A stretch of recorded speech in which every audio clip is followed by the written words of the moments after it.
नमस्कार मैत्रिणींनो, तुम्हालाही आमच्यासारखं चिकन मटन न आवडता फक्त अंडे आवडतात का? मला तर आहे ना, चिकन मटनपेक्षा अंडे आणि मासे इतकंच आवडतं. कारण चिकन मटन खाऊसं वाटत नाही, पण अंडे आणि मासे विशेष आवडतात.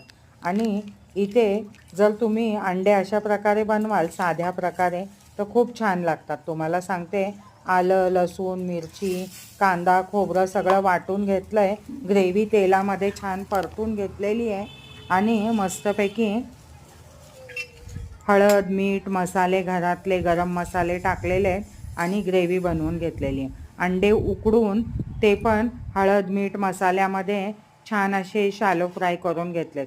खूप जास्त फ्राय नाही करायचे, नाहीतर वरचं आवरण चिवट होतं आणि मग ते अंडे खाण्यासाठी चांगले लागत नाहीत. तर तुम्ही पण माझ्यासारखेच बनवता का? आता याच्याबरोबर गरमागरम इंद्रायणीचा भात आणि मस्तपैकी छान अशी भाकरी करायची, तर खूप टेस्टी लागतं. तर तुम्हीही माझ्यासारखं खाता का? मला चिकन मटनपेक्षा अंड्याची ग्रेव्ही जास्त विशेष आवडते, पटकन बनते आणि टेस्टी लागते. तर अशा प्रकारे आता टाकते आणि छोट्याशा कढईत केलेलं आहे. माझ्याकडे कढईचे 6 प्रकार आहेत. तुमच्याकडे पण तुम्ही पण कढई लवर आहात का? माझ्याकडे वेगवेगळ्या आकाराच्या कढया आहेत. तर आता मी या छोट्याशा कढईत केलं आहे, लगेच खायला घ्यायचं आहे, त्यामुळे खूप छान असं बनलेलं आहे. तर तुम्हाला सांगते, मस्त गरमागरम आहे ना, असं छोट्याशा कढईत केलेलं.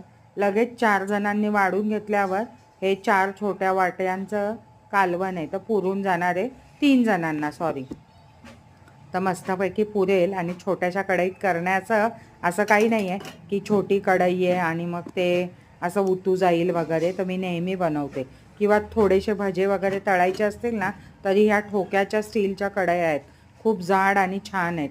तर मस्तपैकी आता या अंडा करी खायला, संडे स्पेशल. तुम्ही काय बनवलं आहे ते पण सांगा. तुम्ही व्हेजिटेरियन असाल तर